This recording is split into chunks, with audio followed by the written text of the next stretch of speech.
के बाद एक बार फिर से आपका स्वागत है। आप देख रहे हैं आर्यन आपकी आवाज। जेएमएम के नेतृत्व में बन रही सरकार का स्वरूप फिलहाल तय नहीं हो पाया, लेकिन इतना तय है कि इस सरकार के लगभग आधे विधायक दागी हैं, जो किसी न किसी आरोप में फंसे हुए हैं।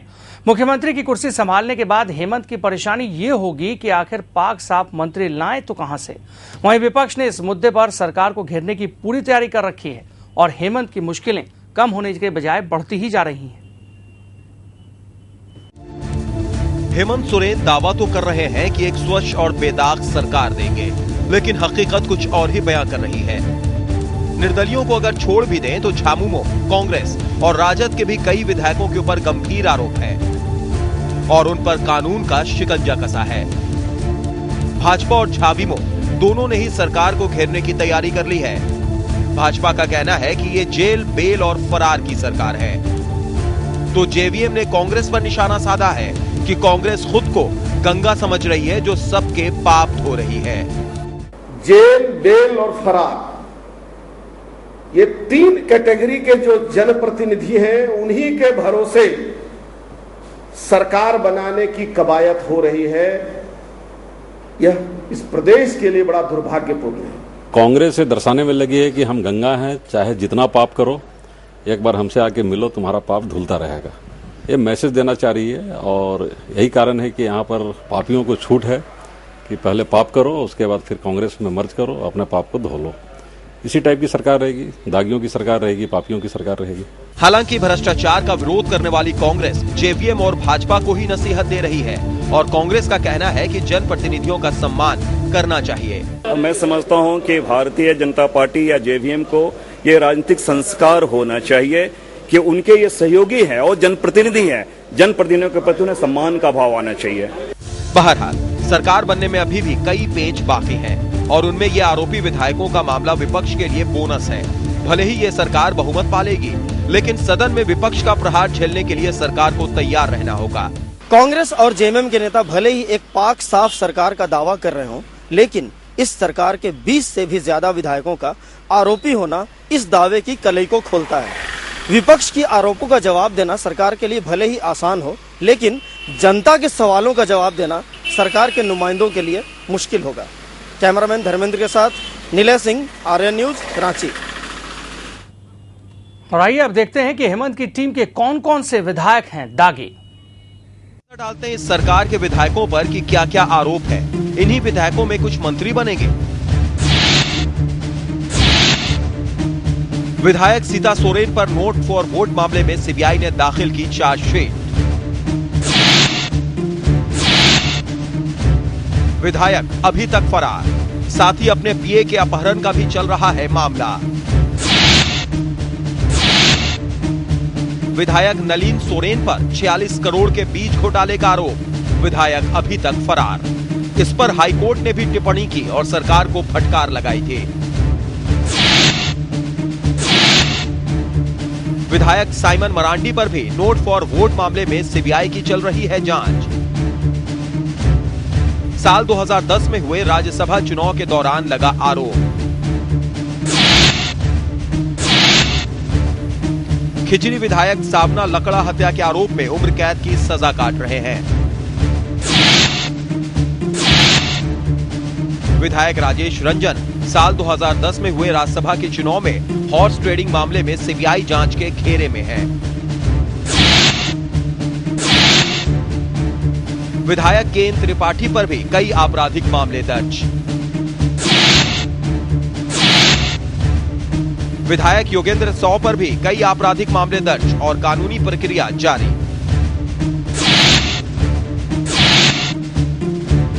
विधायक दल की नेता अन्नपूर्णा देवी पर नोट फॉर वोट मामले में सीबीआई जांच चल रही है।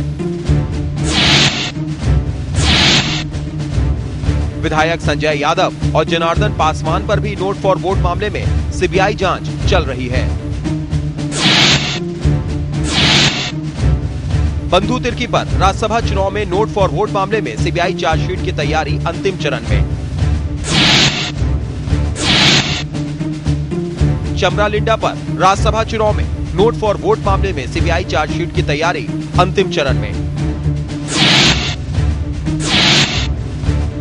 और विदेश सिंह पर राज्यसभा चुनाव में नोट फॉर वोट मामले में सीबीआई चार्जशीट की तैयारी अंतिम चरण में। सीबीआई ने झारखंड हाईकोर्ट में जो स्टेटस रिपोर्ट सौंपी है उसमें इनके खिलाफ पुख्ता सबूत मिलने की बात कही गई है। इनो सिक्का आय से ज्यादा संपत्ति के मामले पर प्रोविजनल जमानत पर है। हरिनारायण राय भी आय से ज्यादा संपत्ति के मामले में प्रोविजनल जमानत पर है। तो ये है स्थिति हेमंत के कुनबे की, जो बिखर सकता है। उसमें इतनी सारी समस्याएं हैं, कैसे बन पाएगी झारखंड में सरकार? लेकिन बन जाएगी, चूंकि भ्रष्टाचार अब बन चुका है शिष्टाचार। झारखंड में सरकार गठन की कवायद पर संकट के बादल मंडराने लगे हैं। सुप्रीम कोर्ट के ऐतिहासिक फैसले के तहत अगर कांग्रेस के विधायक सामना लकड़ा की सदस्यता रद्द हुई तो बहुमत के आंकड़े में कटौती हो जाएगी। वहीं नलिन सोरेन और सीता सोरेन पर भी कानूनी तलवार लटकी हुई है। हेमंत सोरेन के लिए सुप्रीम कोर्ट का फैसला सर मुड़ाते ही ओले पड़ने जैसा है। सुप्रीम कोर्ट के फैसले के मुताबिक कांग्रेस विधायक सामना लकड़ा की सदस्यता खत्म हो जाएगी, क्योंकि उन्हें ऑनर किलिंग मामले में उम्र कैद की सजा मिली है। जाहिर है एक विधायक की संख्या कम हो जाएगी। उधर सीता सोरेन और नलिन सोरेन पर भी कानूनी शिकंजा कसा हुआ है। सदन में बहुमत सिद्ध करने से पहले उन्हें सरेंडर करना पड़ेगा और कोर्ट से परमिशन लेनी पड़ेगी। यही नहीं, हेमलाल मुर्मू, राजेंद्र सिंह समेत कई विधायकों पर मामले दर्ज हैं। ऑनरेबल सुप्रीम कोर्ट का जो जजमेंट आया लिली थॉमस में, उसके हिसाब से तो वो डिबार हो जाते हैं, क्योंकि वो लाइफ इम्प्रिजनमेंट है उन पर। दूसरा है सीता सोरेन पे 2 केसेस है। एक है किडनैपिंग ऑफ विटनेस सीबीआई का, दूसरा है हॉर्स ट्रेडिंग का मामला। हॉर्स ट्रेडिंग के मामले में उन पर चार्जशीट सबमिट हो गया है। दूसरा है नलिन सोरेन के मामले में वारंट ऑफ अरेस्ट इशूड है। 2-3 लोग तो डिबार हो गए, कुछ लोग एब्सकॉन्ड कर रहे हैं, कुछ लोग जेल में हैं, कुछ लोग अभी जेल जाने के लाइन में हैं। तो ये सरकार का हेल्थ है। जाहिर है सरकार गठन पर विरोधियों को हल्ला बोलने का वक्त मिल गया है। झारखंड विकास मोर्चा ने हेमंत सोरेन की बनने वाली सरकार को दागदार बताते हुए दागी विधायकों को मंत्रिमंडल में शामिल नहीं करने की मांग की है। जेवीएम ने सरकार गठन के दिन काला दिवस मनाने का ऐलान किया है। यह सरकार राज्य की जनता के लिए कल्याणकारी साबित नहीं हो सकता।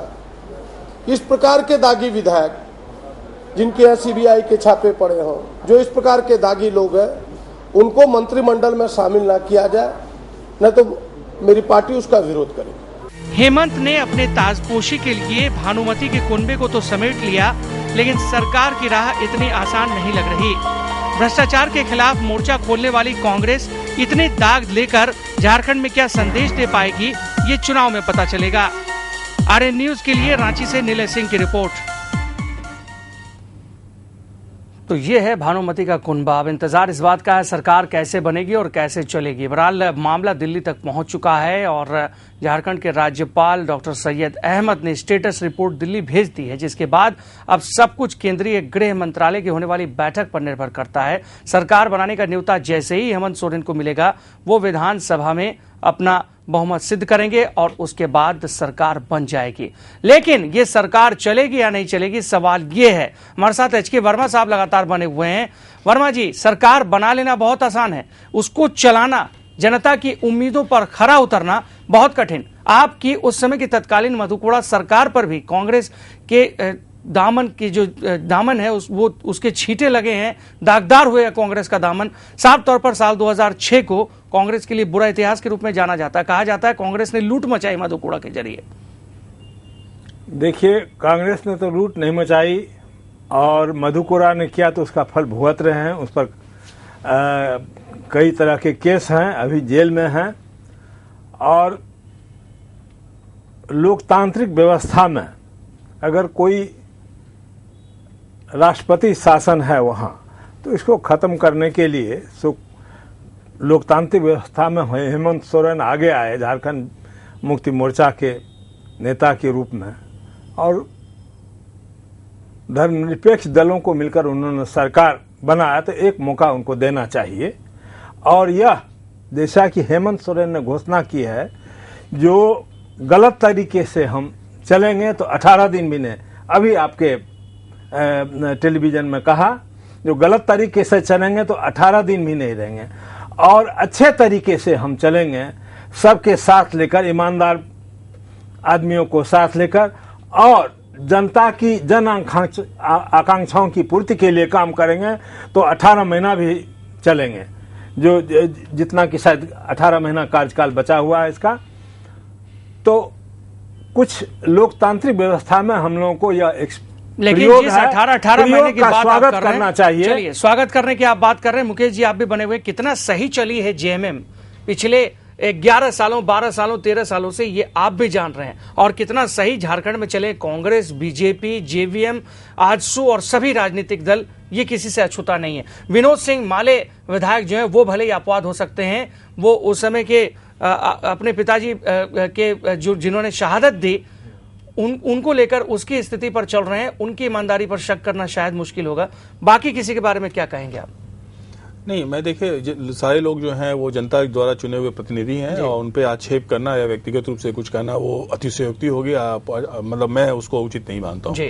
मैं जिस बात को मानता हूँ कि जो वहाँ की जो धरातल है, जो राजनीतिक धरातल है, उसमें भ्रष्टाचार एक प्रमुख भूमिका निभाता रहा है, जिसका कि आप देख रहे हैं कि वहाँ निर्दलीय जो है मंत्री बन जाते हैं या बाहर से आके लोग जो है कॉर्पोरेट हाउसेस के बिग बॉसेस जो हैं वो आके राज्यसभा की सदस्यता ले लेते हैं, या राज्यसभा की सदस्यता में जो विधायक हैं उनको पैसे के देने के और लेने के आरोप में जो है सीबीआई चार्जशीट करती है। ये सारे महत्वपूर्ण जो झारखंड की आज की वस्तुस्थिति खड़ी हुई है राहुल जी, उसमें दो महत्वपूर्ण चीजें आपको देखनी होगी। वो सरकार की स्थिरता और अस्थिरता की बाद में वो प्रमाणिक होगी। पहली बात कि जितने विधायक आपराधिक प्रवृत्ति के हैं या आपराधिक मामलों में लिप्त हैं या जिनपे की अलग अलग रूप से सरकारों ने न्यायालय ने संज्ञान लिया हुआ है, उसको इस जो निर्णय हुआ है सर्वोच्च न्यायालय का जो निर्णय आया है आज के दिन में, उसके परिप्रेक्ष्य में उच्च न्यायालय वहां की जो है झारखंड में रांची में जो हमारी हाई कोर्ट है वो किस ढंग से आने वाले दिनों में निर्णय लेती है और कितने विधायकों को डिबार करती है, वो ये घटना घटने वाली है। तो अगर ये घटना घटेगी, अगर वहां की हाई कोर्ट इस चीज को संज्ञान में लेती है और सर्वोच्च न्यायालय के निर्णय को लागू करती है, तो तत्काल ये सरकार जो है वो संकट में आ जाती है। तो एक महत्वपूर्ण है।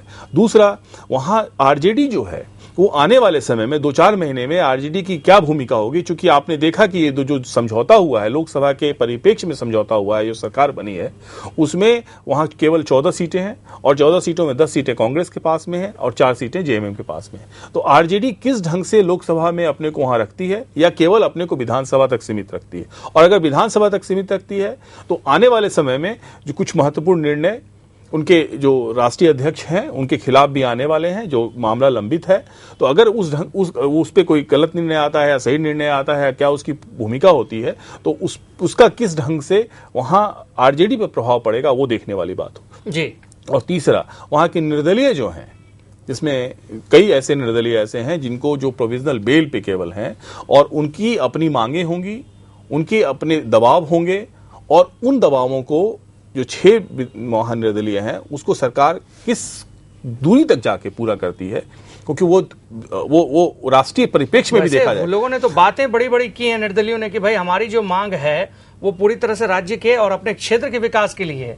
एनओ सेक्का साहब जो कोलीबेड़ा विधायक हैं उसको अनुमंडल बनाने की मांग को लेकर के वहां पे जुटे हुए हैं कि वो बन जाए, उसके लेकर के ग्राम सभा जो है वो मजबूती से काम करे और साथ ही वहां पर कई चीजों का गठन हो। ये सारी बातों को लेकर उन्होंने रखा है, लेकिन अंदर खाने में उन्होंने क्या कुछ किया है ये कौन जानता है।